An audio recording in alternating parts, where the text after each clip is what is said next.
A 737 crashes into a small turboprop sitting on a runway, completely destroying it. It was as if we were in the middle of a big fireball. 2 months after 9/11, an Airbus 300 crashes, its tail mysteriously breaking off. How much blood has to be spilled before we take corrective action? Safety does have a price. An L-1011 jumbo jet unexpectedly loses altitude and plunges into the Everglades. What triggers the disaster? Every bit of my clothing was blown right off. Just miles from a runway, a jet runs out of fuel and slams into a hillside. It doesn't take an aeronautics expert to know that if your engines go off, it's difficult to fly. And a routine continental commuter flight suddenly pitches and nosedives into a crowded Buffalo suburb. We dropped the ball. Mistakes, oversights, distractions, and in some cases, just poor judgment. All these crashes are caused by human error. The devastation to the entire operation is catastrophic. It's one of your own has potentially made an error that has resulted in this calamity, this tragedy.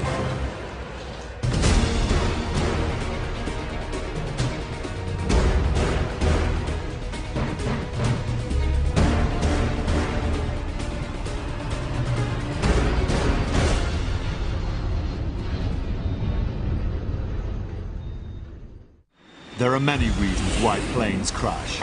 Poor weather conditions, mechanical difficulties, and structural failures. But often, the cause is plain human error. Human error shows up in about 80% of aviation accidents. If you find something that's mechanical in an airplane, you can change it. Changing how humans think or how they react under a given set of circumstances is much, much more difficult. Dramatic animations will put you where no camera has ever been, up close, to show how and why these disasters occur. It appears to be a normal landing as US Air Flight 1493 lowers its main landing gears onto the runway at Los-Angeles-International Airport. And then, in a flash, that's a hill. The 737 smashes onto a turboprop airplane sitting on the same runway, crushing the smaller plane completely. The window next to me started melting.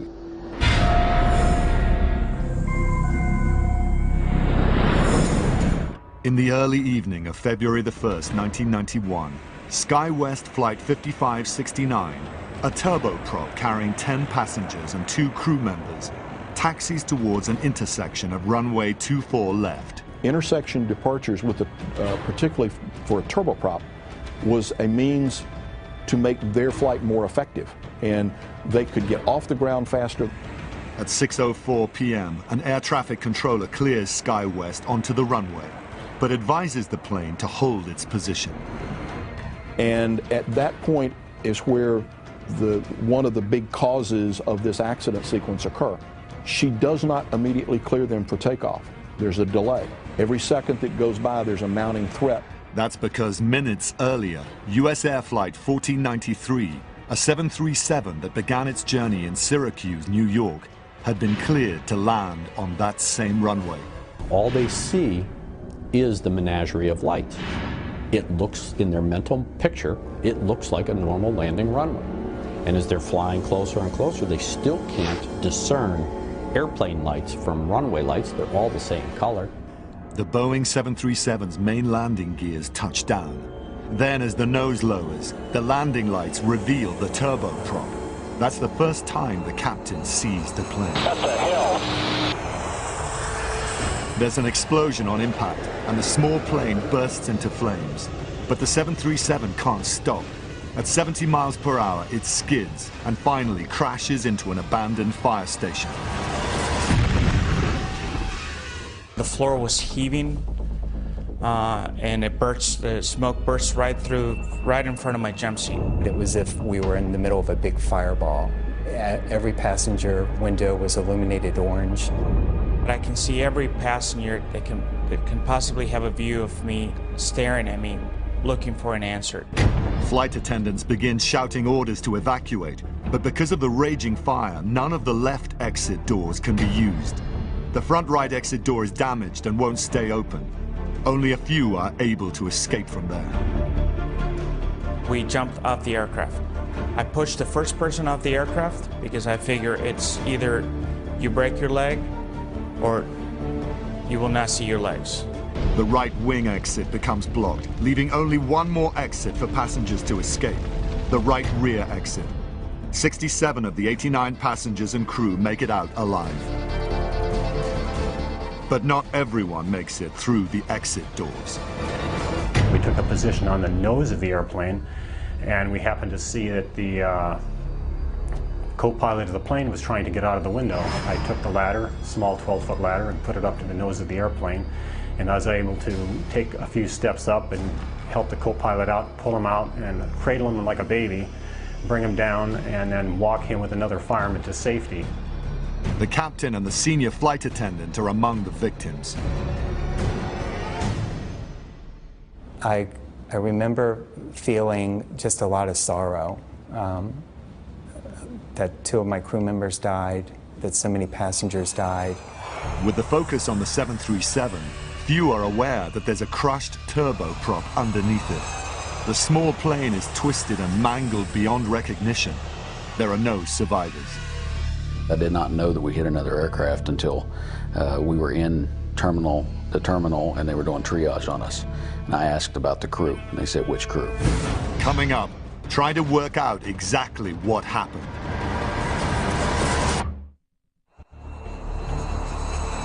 When US Air Flight 1493 crashes into SkyWest Flight 5569, the aftermath is horrific. 22 people on the US Air Flight, including the captain, are killed. All 10 passengers and 2 crew members in the smaller plane also die. I wouldn't expect that anyone on the SkyWest to have ever understood what happened. It was instantaneous. Investigators immediately begin the grim task of finding out what went wrong. John Cox was an investigator for the Airline Pilots Association at the time. As an aircraft accident investigator, it's one of the tougher ones that I have worked because there were still, some of the bodies were still in there. These things are always catastrophic to work, but it is absolutely vital that a group of people do this job so that we understand what happened and don't have a reoccurrence.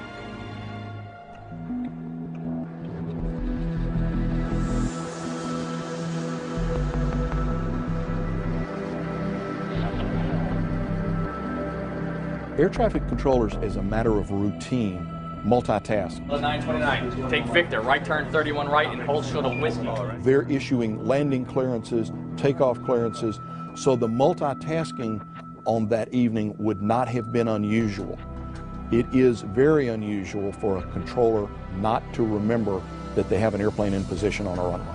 But according to the U.S. National Transportation Safety Board, that is exactly what happened. The local controller simply forgot that SkyWest was sitting on the runway intersection. There were some things that were going on that did get her distracted. 1493 checked in, she looked, the runway end was clear, and it was just a human error. At the hearings, the air traffic controller, Robin Washer, testifies that she initially thought it was an act of terrorism. US Air 1493 came over the threshold normally. When the aircraft blew up, I assumed that the aircraft had a bomb on board, then it blew up. Then Washer remembers another plane was on the runway. I went to the ground control and I said, see if you're in contact with SkyWest 569. I went to the supervisor and I told her, I said, this is what I believe US Air hit. She has a responsibility to ensure its safety from other traffic. That didn't happen. The sound was almost overwhelming. David Kelly, the surviving first officer, testifies that he and the captain were never made aware of another plane on the runway. As far as we could tell, there was nothing down the runway anywhere. That airplane all of a sudden showed up out of nowhere. The cabin lights went out, the emergency lights came on. For flight attendant Bill Ibarra, who was critically injured, the hearing is an emotional experience. We were filled with gratitude when passengers who survived came over and thanked me for my actions. As a consequence of the collision, intersection departures at night are no longer permitted. And while on the runway, pilots are encouraged, though not required, to remind air traffic control that they are waiting for instructions. These types of procedures were completely capable of being done before the accident. This was a totally preventable accident.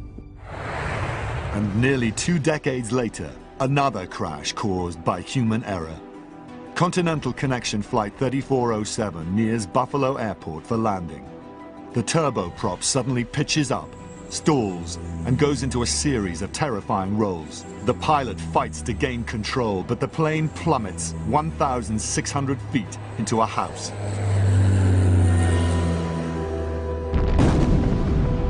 This aircraft was 5 miles out, and all of a sudden we have no response to that aircraft.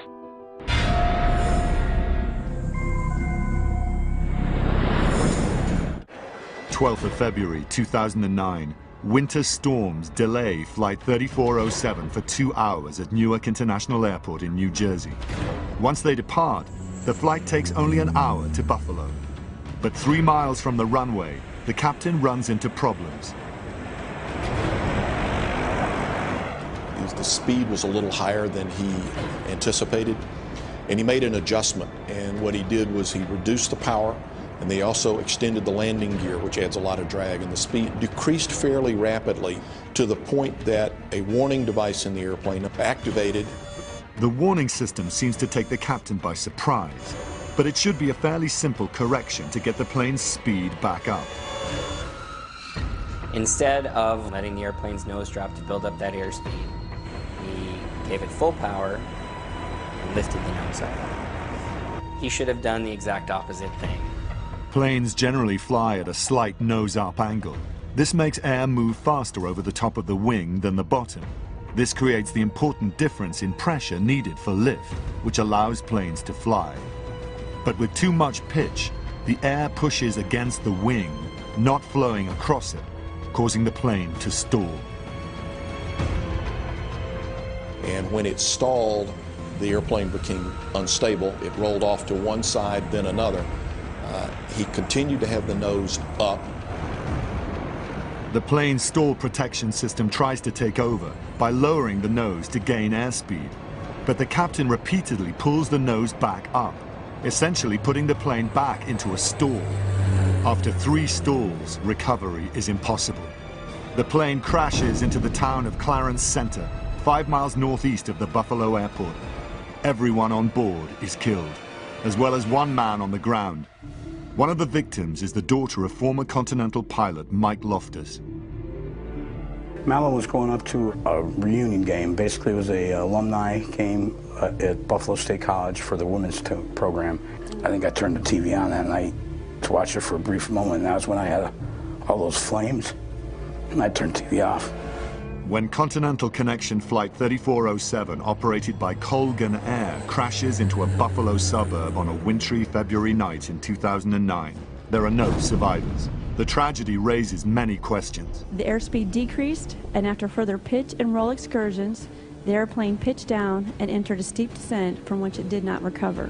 One question investigators have is why the captain responded incorrectly when the plane stalled.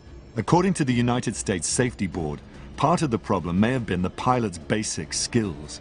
The report states Captain Marvin Renslow never revealed to Colgan, the regional carrier for Flight 3407, that he had failed several certification exams. He apparently wasn't completely honest in reporting those. But while he was at Colgan, he had also not passed some of the tests and the check rides that he had had. Captain Renslow did eventually pass all the required tests. Colgan points out that their crew training meets or exceeds requirements of the U.S. Federal Aviation Authority. But former Inspector General of the U.S. Department of Transportation, Mary disaster. Every bit of my clothing was blown right off. Just miles from a runway, a jet runs out of fuel and slams into a hillside. It doesn't take an aeronautics expert to know that if your engines go off, it's difficult to fly it. And a routine continental commuter flight suddenly pitches and nosedives into a crowded Buffalo suburb. We dropped the ball. Mistakes, oversights, distractions, and in some cases, just poor judgment. All these crashes are caused by human error. The devastation to the entire operation is catastrophic. It's one of your own has potentially made an error that has resulted in this calamity, this tragedy.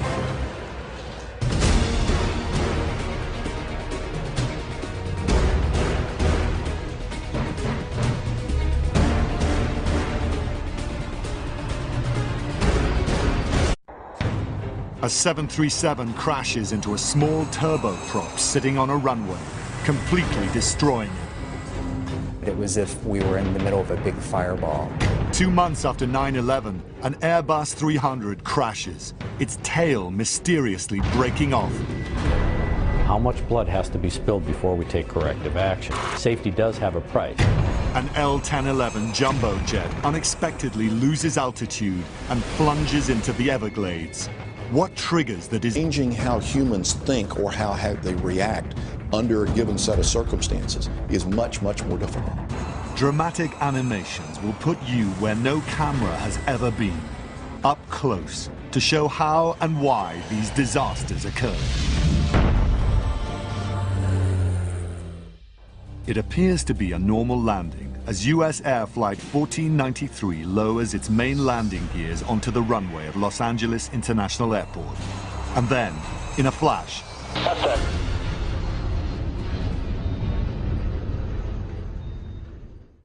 there are many reasons why planes crash. Poor weather conditions, mechanical difficulties, and structural failures. But often, the cause is plain human error. Human error shows up in about 80% of aviation accidents. If you find something that's mechanical in an airplane, you can change it.